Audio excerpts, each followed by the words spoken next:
난생 처음 인공지능 위드 스크래치 네 번째 강의 딥러닝 이해하기를 시작하겠습니다. 이번에 배울 내용은 다음과 같습니다.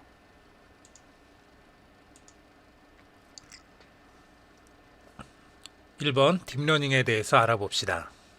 2번 딥러닝의 대표 주자인 CNN을 소개합니다. 3번 자연어 처리를 위한 RNN을 소개합니다. 이번 시간에는 딥러닝에 대해서 알아보는 시간을 갖도록 하겠습니다. 자, 딥러닝의 개념.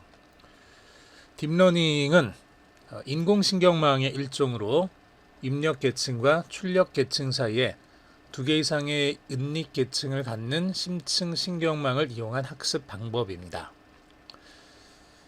2000년대 초반까지 형성된 인공신경망에 대한 부정적인 인식 때문에 기존 인공신경망의 한계를 뛰어넘은 인공신경망에 대해서 딥러닝이라고 용어를 붙여서 리브랜딩한 것입니다.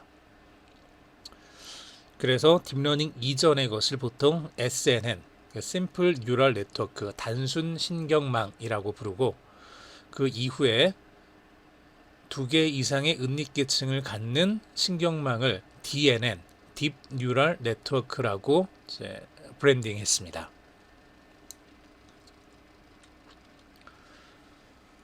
인공지능, 머신러닝, 인공신경망, 딥러닝 이런 다양한 용어들이 등장을 하는데, 간단하게 인공지능과 기계학습, 기계학습이 머신러닝과 같은 말이죠. 그리고 딥러닝의 관계를 잠깐 이 표를 통해서, 이 그래프를 통해서 이해를 하시기 바랍니다. 인공지능은 가장 넓은 개념이고요. 머신러닝뿐만 아니라 자연어 처리, 전문가 시스템, 컴퓨터 비전 등과 같은 다양한 분야를 포함하고 있습니다. 즉, 인공지능은 가장 포괄적인 개념으로 사용되는 용어라면 머신러닝, 기계학습은 같은 것이고요. 머신러닝을 번역한 게 기계학습이죠. 머신러닝과 기계학습은 같은 것이고, 이 머신러닝 안에 딥러닝이 포함되어 있습니다. 즉, 여기 인공지능을 보면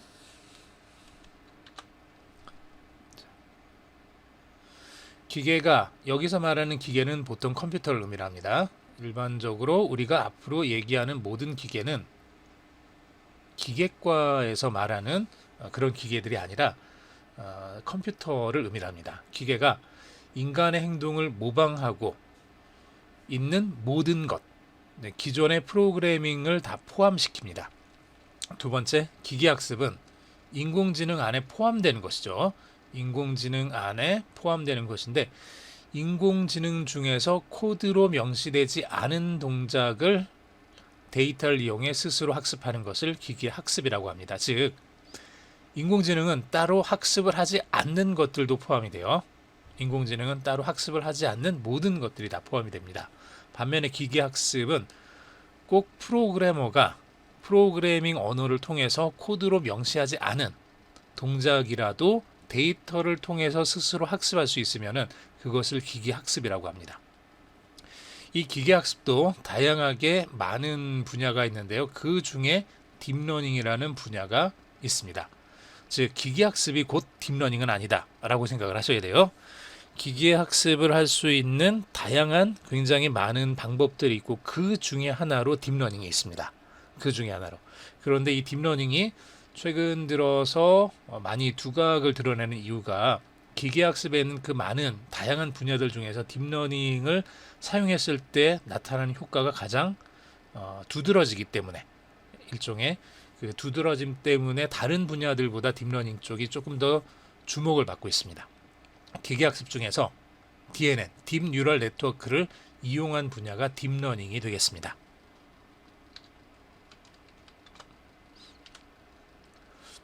자, 딥러닝의 특징.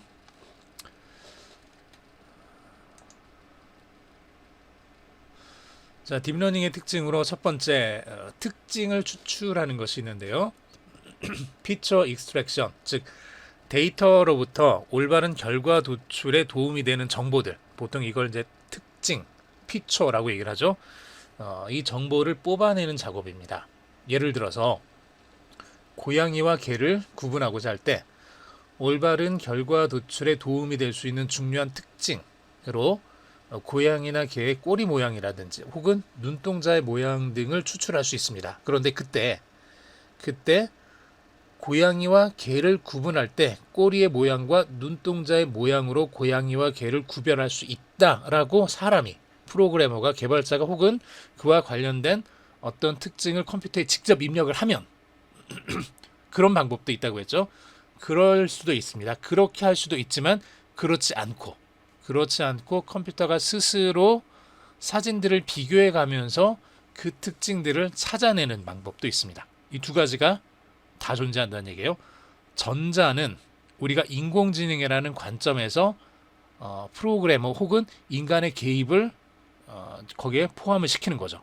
프로그램을 할 때 꼬리의 모양이나 눈동자의 모양을 사람이 특징으로 집어넣어서 이런 눈동자를 가진 혹은 이런 꼬리를 갖춘 것은 개일 확률이 높다, 고양이일 확률이 높다라고 프로그램을 해서 집어넣을 수도 있어요. 그렇게 할 수도 있고요. 이거는 좀 머신러닝보다는 그냥 머신러닝에 포함되지 않은 커다란 인공지능 안에 포함될 수 있는 거죠. 반면에 머신러닝은 이런 부분들을 기계가 스스로 데이터를 사용해서, 즉 컴퓨터가 스스로 개의 사진들을 쭉 모아서 이걸 계속 보면서 그 꼬리가 어떤 식으로 생겼는지 그 특징을 스스로 추출해서 그 정보를 가지게 되는 것. 이게 이제 머신러닝이 되는 거죠. 이 작업을 사람이 수행할 경우 얼마나 특징 추출을 잘 하느냐는 전적으로 사람의 능력의 좌우가 된다는 얘기입니다. 데이터에 대한 이해도가 부족하다면 중요한 특징을 빠뜨리거나 잘못된 정보를 선택해서 머신러닝의 학습 결과에 안 좋은 영향을 미칠 수도 있습니다. 데이터에 대한 이해도가 부족하다. 이거는 뭐냐 그러면 좀 재미있는 한 가지 예가 있는데, 어떤 특정한 병원의 환자들에 대한 그 사진 판독 결과들을 쭉 봤는데, 이 머신러닝 안에 넣었더니 어떤 특정한 병원이 어떤 특정한 암에 대해서 굉장히 진단을 잘 하더라라는 그런 결과가 나왔어요.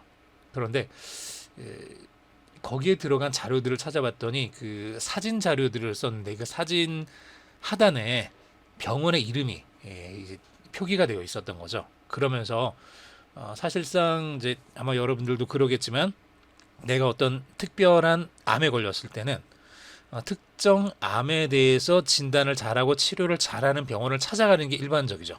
즉 내가 뭐 췌장암이다, 뭐 위암이다, 혹은 어떤 특정한 암에 걸렸을 때 그 암에 대해서 진단을 잘 내리고 치료를 잘할 수 있는 병원을 사람들은 좀 찾아가게 됩니다. 즉 그 병원은 이미 그런 환자들을 많이 받고 있었던 병원이었던 거죠. 그리고 그 병원에 있었던 환자들은 대부분 그 특정한 질병을 가지고 있는 그런 환자들이었고, 그런데 그 사진 안에 병원의 이름이 들어가 버리니까 그 병원의 이름이 들어가 있는 환자들은 특별하게 어떤 병에 걸려 있을 확률이 높은 그 결과를 가지게 되고, 이걸 사람이 했을 때는 당연히 그 사진 안에 들어있는 병원의 이름을 생각하지 않고 처리를 했겠죠. 그런데 컴퓨터가 하다 보니까 이 컴퓨터 입장에서는 그냥 그건 역시도 하나의 특징, 피처로 생각을 해버린 거예요.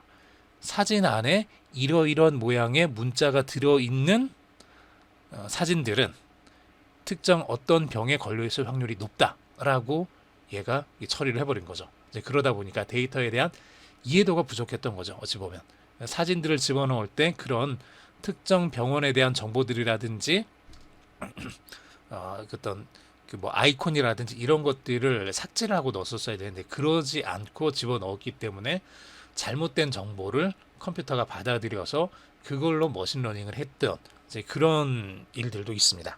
초기에 있었던 일이죠. 만약에 발가락의 개수를 특징으로 만든다 그러면 고양이와 개를 구별하는 데는 전혀 도움이 되지 않겠죠. 즉 머신러닝 모델 성능도 향상되지 않을 겁니다. 이런 것처럼 아무 의미 없는 것을 특징으로 사용을 한다거나 혹은 사용하지 않아야 될 것을 특징으로 사용을 한다거나 뭐 이런 경우들에 대해서 머신러닝은 어찌 보면은 데이터의 개수도 문제가 있지만 이 데이터로부터 어떤 특징들을 뽑아내느냐에 대해서 그 결과값이 굉장히 많이 차이가 날 수 있게 됩니다.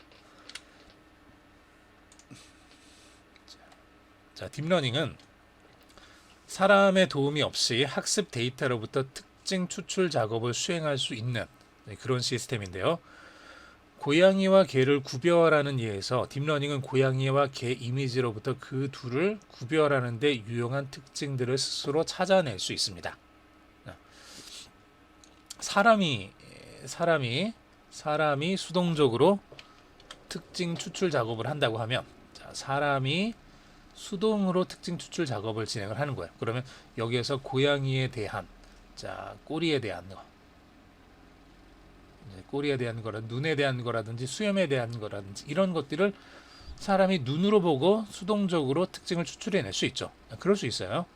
딥러닝 외에 머신러닝에서는 좀 이렇게 할 수 있습니다. 그리고 이 특징들을 사용을 해서 고양이인지 아닌지를 판단할 수도 있게 되는 거죠. 자, 반면에 딥러닝 쪽에서는 조금 이런 데이터들을 사용을 하는데 사람이 수동적으로 특징 추출 작업을 하지 않습니다. 즉 얘는 기계가, 컴퓨터가 하는 거예요. 컴퓨터가 데이터로부터 스스로 특징 추출을 합니다. 자, 이를테면은 봤더니 귀가 이런 모양이더라. 귀의 모양이 어떤지, 여기 수염의 모양이 어떤지, 코의 모양이 어떤지, 뭐 눈의 모양이 어떤지, 이런 것들을 갖다 하나씩 다 찾는다는 얘기죠. 그리고 그 중에서 의미가 없는 특징들도 분명히 있겠죠. 의미가 없는 게 있고 의미가 큰 게 있고 그렇습니다. 자, 이런 다양한 특징들을 찾는데 이 특징들이 이제 피처라고 하죠. 특징들이 의미가 큰 게 있을 거고요. 의미가 작은 게 있을 거고 의미가 없는 게 있을 거예요. 네, 이런 식으로. 그래서 이런 다양한 특징들을 찾은 다음에 그 특징들이 최종적인 결과값에, 얘가 고양이인지 개인지를 찾아내는 어떤 최종적인 결과값의 손실값을 찾게 되고 거기에서 큰 의미를 미치는 그런 특징들을 별도로 이렇게 고르게 되는 거죠. 그래서 얘네들을 찾게 되고 의미가 없는 것들은 버리고 새로운 의미가 더 좋은 것들을 계속 찾게 되는 거. 이게 특징을 추출하고 그 알고리즘을 통해서 특징들을 계속 선별해가는 그런 과정들을 통해서 딥러닝 엔진을 직접 만들게 됩니다. 그래서 결과적으로 고양이인지 아닌지를 판단하게 하는 이런 것은 이제 딥러닝의 특징이라고 할 수 있겠습니다. 즉 사람이 수동적으로 특징 추출 작업을 하지 않기 때문에 좀 뭐라 그럴까요? 이제 다양한 범용적인 다양한 이미지들, 다양한 데이터들을 집어넣었을 때 처리할 수 있다는 그런 특징이 있고요. 두 번째로 사람이 찾지 못하는 특징들을 컴퓨터가 찾아줄 수도 있습니다. 그럴 수도 있는 거죠. 사람이 찾을 수 있는 특징들은 사실은 한계가 있죠. 제한적이기도 하고 개와 고양이의 특징들을 우리가 눈으로 보면서 찾아낸다는 게 사실은 쉽지는 않아요. 사실은 쉽지는 않은데 컴퓨터를 통해서 이걸 찾게 되면은 사람이 찾을 수 있는 뭐 수십 가지 정도가 아니라 수백, 수천, 수만 가지 특징들을 계속 찾고 그 특징들 중에서 비중이 높은 것들을 고르게 된다는 얘기죠. 골라서 그 작업들을 좀 진행을 하게 됩니다. 자, 딥러닝의 특징. 딥러닝 외에 대부분의 머신러닝 알고리즘들은 데이터의 양이 일정 수준을 넘어가게 되면 더 이상 성능이 향상되지 않는, 즉 한계를 보이게 됩니다. 일반적으로 성능이 이제 멈추는 거죠. 더 이상 좋아지지 않고 그 자리에 머무르게 되는데 반면에 딥러닝은 이제 데이터가 많을수록 성능이 적어도 그 외 다른 것들에 비해서는 성능이 조금씩 더 좋아지는 것이 특징이라고 할 수 있습니다. 따라서 딥러닝을 우리가 사용을 하려고 할 때는 얼마나 더 많은 양의 데이터를 확보하느냐가 상당히 큰 비중을 차지하게 됩니다. 여기 이제 그림을 보면은 그 내용이 이제 간단히 보이죠. 대부분의 이제 요 머신러닝 인공지능 알고리즘들은 데이터의 양이 없을 때는 성능이 굉장히 떨어져요. 그럴 수밖에 없죠. 그리고 데이터의 양이 높아지면은 얘가 성능이 좋아집니다. 특히 인위적으로 수동적으로 피처들을 특정해 줬을 때는 더 그러죠. 수동적으로 피처들을 수동적으로 찾아줬을 때는 그런데 얘가 일정 수준 이상이 넘어가면은 이제 더 이상 요 한계에 부딪혀서 그 이상의 성능을 발휘하지 못하게 되는 거죠. 여기까지가 한계가 되는 건데, 딥러닝 같은 경우는 뭐 반드시는 아니지만 일반적으로 이제 처음에는 초창기에는 이제 데이터의 개수가 작을 때는 다른 머신러닝 알고리즘에 비해서 성능이 좀 떨어집니다. 컴퓨터가 알아서 막 특징을 찾아야 되니까. 그런데 일정한 개수 이상 데이터 양, 요 개수 이상이 넘어가면은 그때부터는 이제 더 좋아지기 시작을 하는 거죠. 이만큼 더 좋아져서 얘가 이런 이제 물론 딥러닝이 성능이 계속 좋아지지 않아요. 어느 정도 이렇게 이제 수렴을 하게 됩니다. 그래서 요 정도 차이가 발생할 수 있다. 이런 차이가 발생할 수 있다. 이렇게 좀 봐주시면 좋을 것 같네요.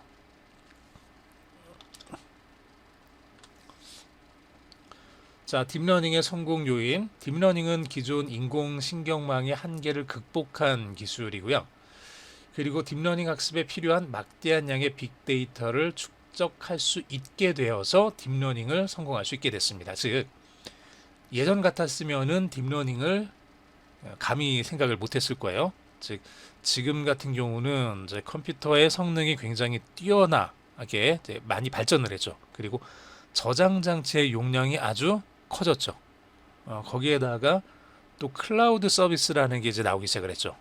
클라우드 서비스가 나오면서 내가 만든 데이터가 내가 핸드폰으로 찍은 사진이 그냥 내 핸드폰 안에만 계속 저장된다고 하면은 얘는 핸드폰이 가지고 있는 용량 그 이상을 저장할 수가 없잖아요. 그런데 핸드폰으로 찍은 사진이 핸드폰에 저장되는 게 아니라 무선으로 연결된 인터넷상에 있는 저쪽 어떤 서버에 계속 저장이 된다. 그러면 내가 돈으로 지불할 수 있는 한, 내가 살 수 있는 한 거의 무한대의 그 용량을 사용할 수가 있게 되는 거죠. 즉, 컴퓨터 성능이 굉장히 뛰어나졌고요. 네트워크 속도가 굉장히 빨라졌고, 거기에다가 클라우드라는 게 보편화되기 시작을 하면서 딥러닝에 필요한 많은 양의 데이터들을 축적할 수 있는 이런 환경이 됐습니다. 이 빅데이터가 축적이 되었기 때문에 이제부터 딥러닝을 학습시킬 수 있는, 딥러닝을 할 수 있는 이런 환경이 구축이 된 거죠.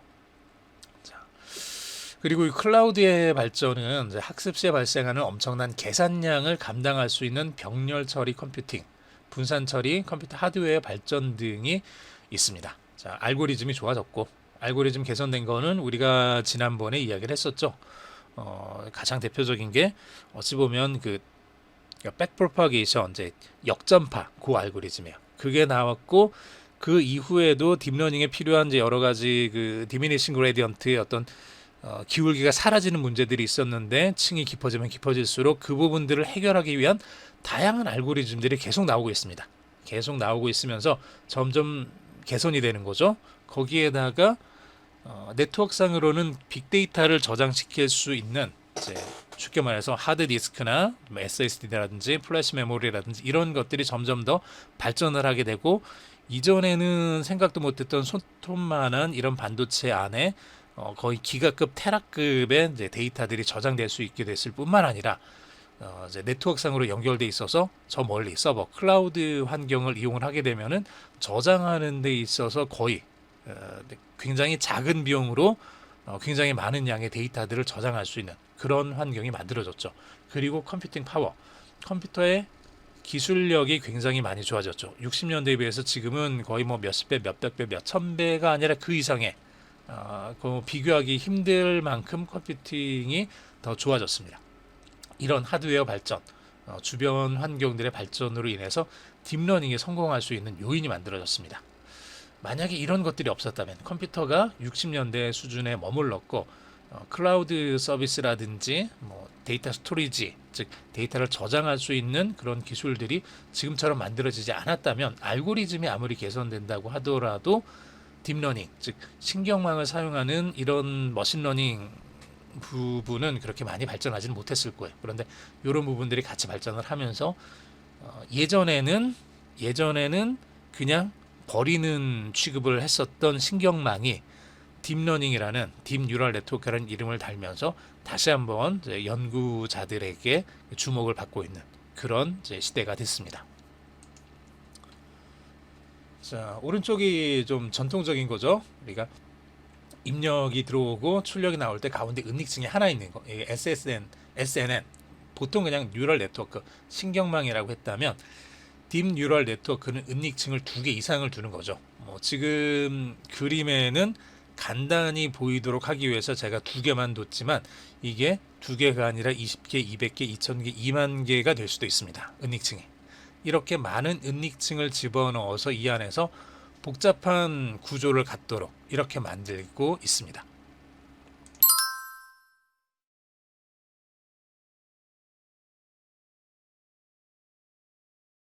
신경망과 행렬식. 자, 요거 간단히 좀 책에는 없는 내용이긴 하지만 좀 간단히 좀 소개를 하면은 이렇습니다. 우리가 신경망을 딥러닝에서 이용을 한다, 머신러닝에서 이용을 한다라고 했을 때 얘는 특히 많은 계산이 필요합니다. 그런데 이 계산이 복잡한 계산이 아니라 단순한 계산으로 많은 양이 필요한 거예요.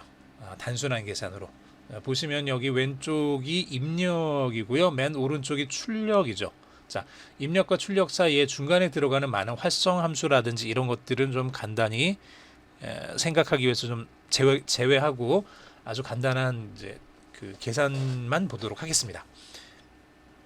입력 값에서 보시면은 여기가 이제 입력 값이죠. 입력 값 3개의 입력 값이 있는 거고 여기에다가 각각 자, x0에다가 2를 곱해서 L10이라는 요 노드에 들어가는 거죠. 더해 주는 거죠. x1에다가 2를 곱해서 역시 L10이라는 노드에 들어가는 거고 x2에다가 마이너스 1을 곱해서 이렇게 들어갑니다. 그래서 2, 마이너스 1 이건 가중치죠.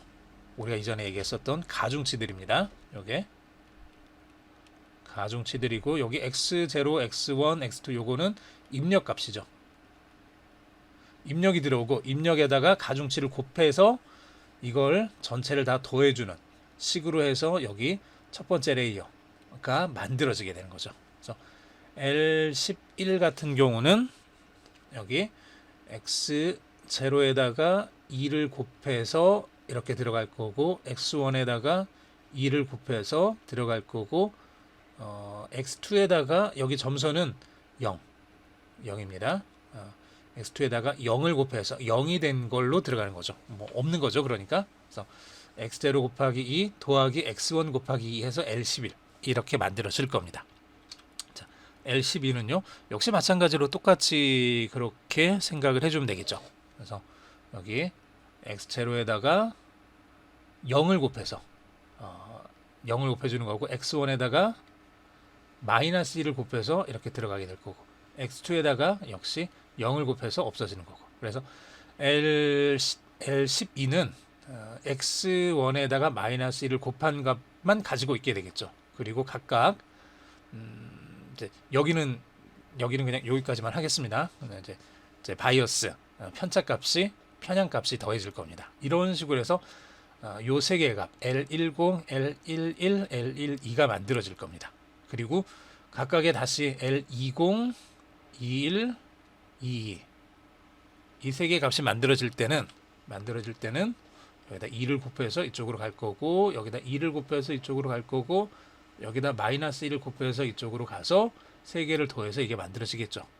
이런 식으로 20, 21, 2 요 세 개 값들이 각각 만들어지고 출력값 역시도 이런 식으로 앞에서 나온 값을 입력으로 그리고 거기에다가 이렇게 L20에다 2를 곱해서 L21에다가 마이너스 1을 곱해서 L22에다가 여기 0이군요. 0을 곱해서 없어져서 여기 Y0로 이런 식으로 가게 만들어집니다. 하이퍼 파라미터들은 여기서 하이퍼 파라미터들은 요 값들이에요. 요런 값들. 이 가중치에 해당되는 값들이 이제 하이퍼 파라미터인데 여기 0으로 되어 있는 것들도 다 이제 0도 값인 거죠. 0도. 이런 것들이 다 하이퍼 파라미터인데 여기에는 지금 편향까지는 이제 그림으로 넣지는 않았지만 간단하게 본다 그러면 여기가 n개가 있고 여기가 i개가 있으면은 n 곱하기 i만큼의 선이 만들어지죠. 여기가 3개, 여기가 3개면 3 곱하기 3 9개의 선이 만들어집니다. 9개에서 하나, 둘, 셋 이렇게 되는 거죠. 여기도 하나, 둘, 셋, 여기도 하나, 둘, 셋. 총 3 곱하기 3 9개에 만들어지고 여기도 입력과 출력이 3, 3이니까 9개의 선이 만들어지죠. 여기도 3, 3이니까 9개의 선이 만들어질 거고 각각 여기다가 더하기 1 하나씩 편향의 값이 이렇게 들어가야 되니까 여기는 3 더하기 1 해서 이렇게 될 거고요. 여기도 3 더하기 1 해서 이렇게 될 거고 또 여기도 3 더하기 1 해서 이렇게 만들어질 겁니다. 그래서 이게 n에다가 i에다가 j에다가 각각 i 더하기 1, j 더하기 1, m 더하기 1 개의 이렇게 만들어진 이만큼의 개수의 하이퍼 파라미터들이 존재한다는 얘기예요. 자, 지금은 입력이 3개니까 별로 우리가 크게 신경 쓸 필요는 없어요. 출력도 3개니까 별로 그렇게 크게 신경 쓸 필요는 없어요. 그런데 이렇게 좀 간단한 우리가 뭐 요번에 하지는 않을 거지만 엠리스트라는 요 데이터셋을 한번 사용을 한다고 생각을 해보죠. 이 데이터셋은 뭐냐 그러면 손글씨인데 모든 걸 다 쓰면은 좀 어려우니까 0에서 9까지 숫자만 집어넣은 손글씨예요.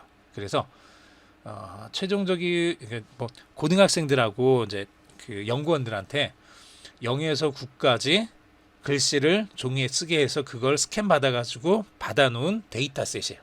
그래서 손글씨 데이터셋인데 이렇게 가로 세로가 28 곱하기 28짜리 사이즈의 그림 안에 손으로 쓰는 거죠. 1을 쓰거나 뭐 2를 쓰거나 이런 식으로 3을 쓰거나 이렇게 해주는 거죠. 그런데 가로 세로가 각각 28 곱하기 28짜리니까 이게 784 맞을 거예요. 28 곱하기 28이면 784개의 점으로 구성이 되어 있습니다. 데이터가. 자, 그림 하나예요. 그림 하나인데 여기서 여기까지가 이렇게 총 28개로 나눠져 있고 여기서 여기까지도 총 28개로 나눠져 있는 거죠. 28개로 나눠져 있어서 실제로는 이렇게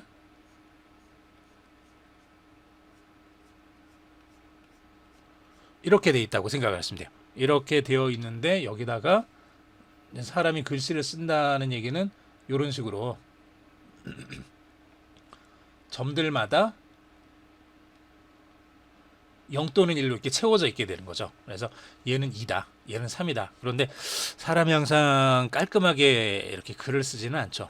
어떤 사람은 1을 쓸 때 여기다 1을 쓸 수도 있고 어떤 사람은 1을 쓸 때 이렇게 쓸 수도 있을 거고 어떤 사람은 1을 쓸 때 이렇게 쓰기도 할 거고 그렇죠.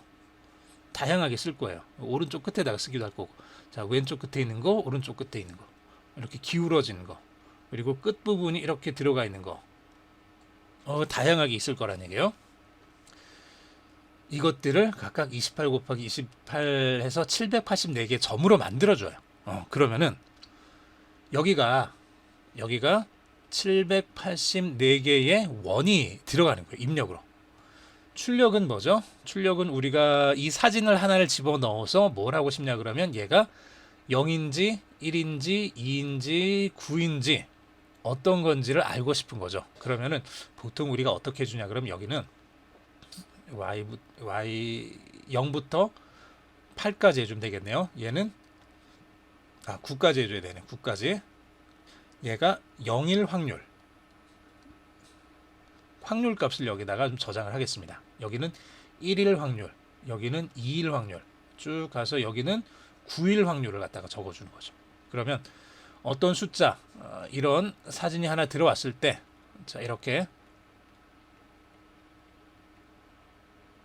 이런 사진이 들어왔어요. 점이 찍혀져 있는. 그래서 784개의 점으로 구성되어 있는 사진이 이렇게 들어와서 첫 번째 점에 대한 정보가 여기, 두 번째 점에 대한 정보가 여기, 세 번째 점에 대한 정보가 여기 이런 식으로 해서 784개의 점 정보가 여기 다 들어가는 거죠.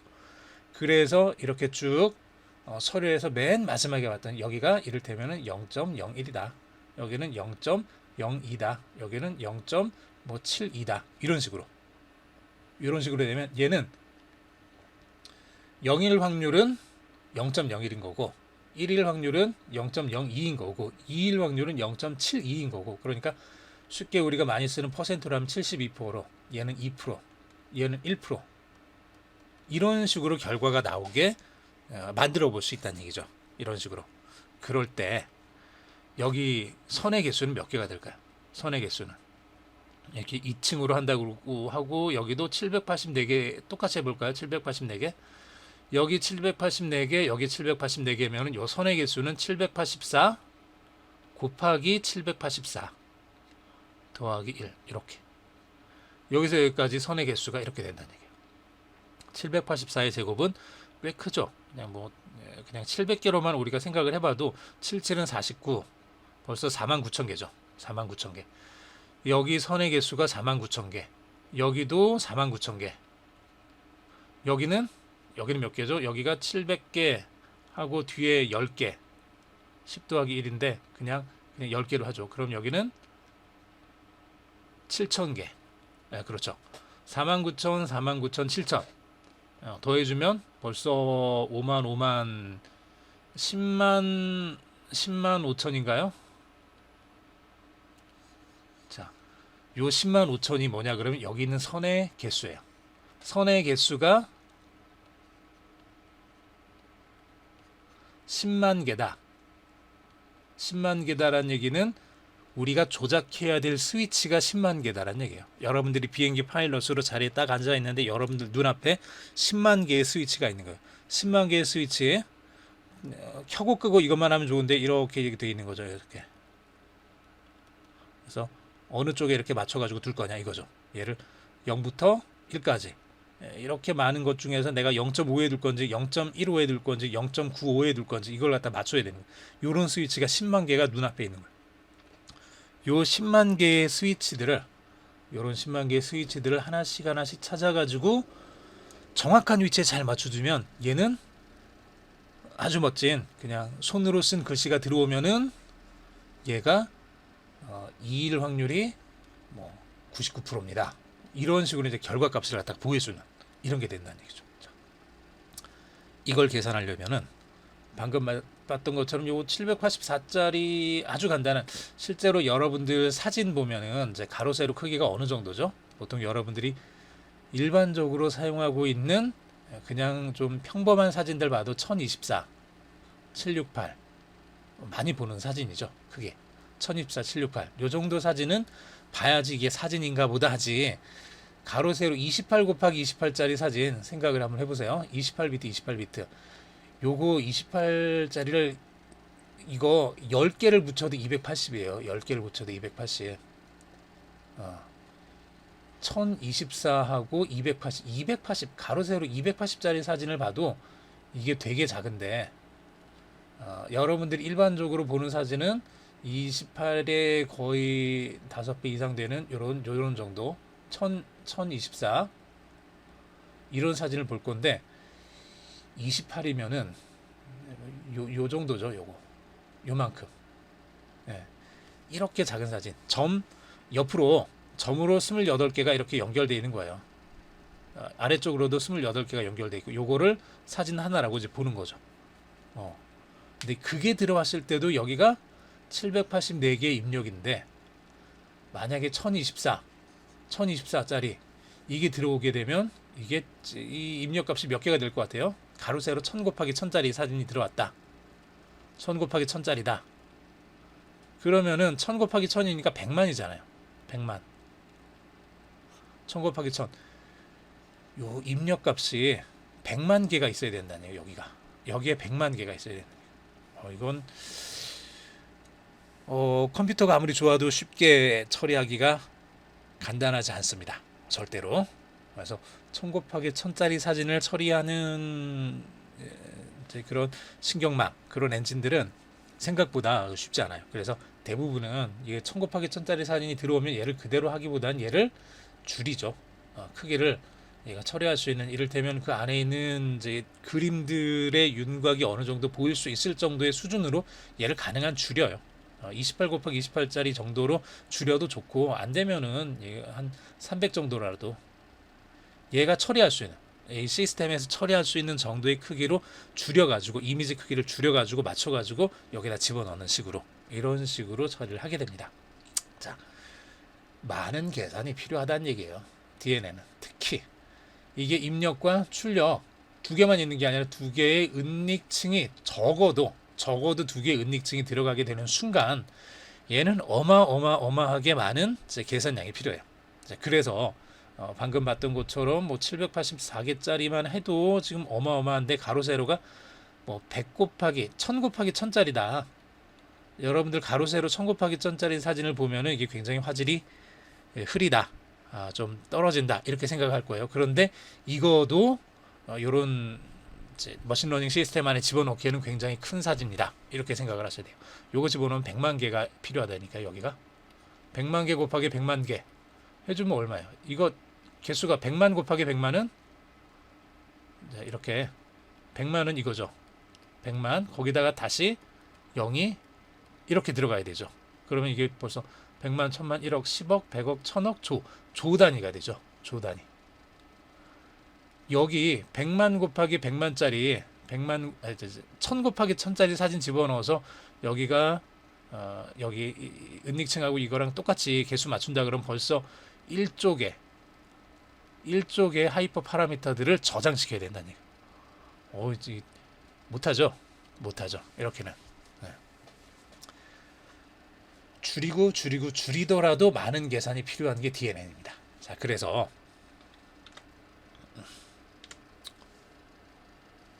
여기 보면은 이제 이런 식으로 이제 처리가 되고 우리가 이걸 처리를 할 건데 얘를 가능한 한 행렬을 이용해서 우리가 처리를 할 거예요.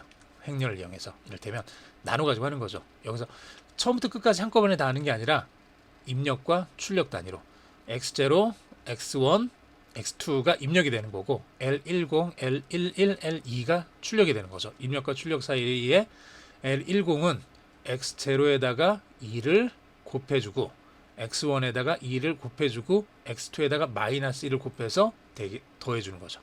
이런 식으로 L11은 x0에다가 2를 곱해줄 거고 x1에다가 2를 곱해줄 거고 x2는 없죠. 0이니까 이런 식으로 L12를 만들어주고 L12도 이런 식으로 만들어주고 자 여기서 이쪽으로 가는 거 L10에서 L20으로 가는 것 역시도 입력은 왼쪽에는 L1 출력은 오른쪽에는 L2 쪽으로 넘기는 거죠. 그래서 이런 식으로 간단한 선형 결합이라고 얘기를 하죠. 이렇게 우리가 계산할 수 있죠. 요 식만 보면은 사실은 어렵지 않아요. 자, 여러분들 머신러닝에 대해서 많이들 잘못 생각하는 게 뭐냐 그러면 그 안에서 굉장히 복잡한 수식들이 만들어지고 이게 뭔가 막 돌아다닐 거다라고 생각을 하는데 사실은 그거보다는 얘는 단순한 계산을 굉장히 많이 해야 되는 프로그램이에요. 단순한 계산을 많이 해야 되는 그래서 여기 L2에서 Y 쪽으로 넘어갈 때도 역시 마찬가지로 입력 L2 출력 Y 이렇게 해서 이런 식으로 만들어줘요. 이것들을 쭉 정리를 해보면 이런 식으로 만들어져요. 자, L10은 X0, X1, X2를 각각 조합해서 이런 식으로 만들어지고요. L11은 여기 2배 X0, 2배 X1 만들어지고 L12는 마이너스 X1, 마이너스 X2 만들어지죠. 이걸 여기 자 여기 이렇게 만들어진 걸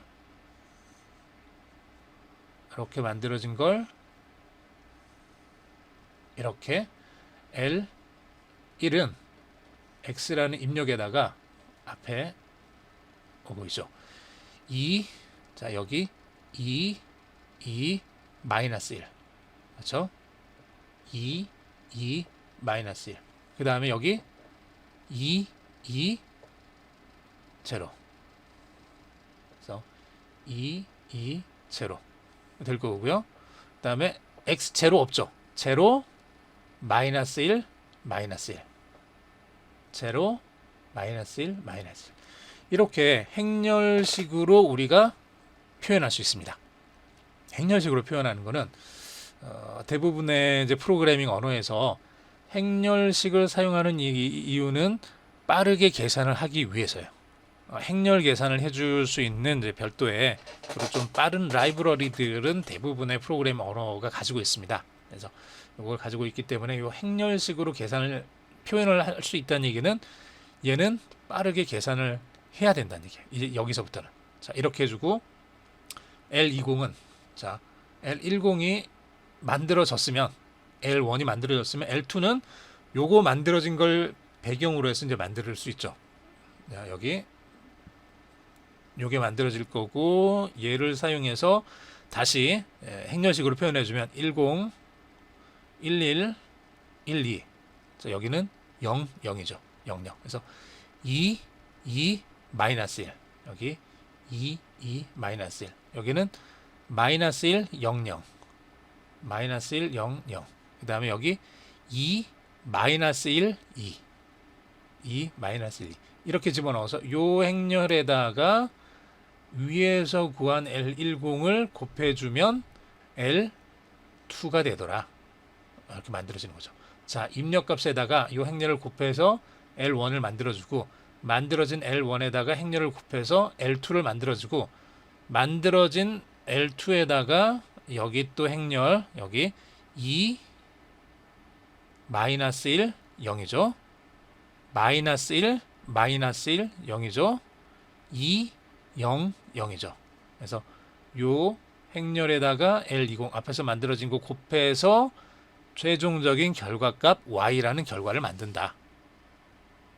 이런 식으로 진행이 된다는 얘기예요. 이런 식으로.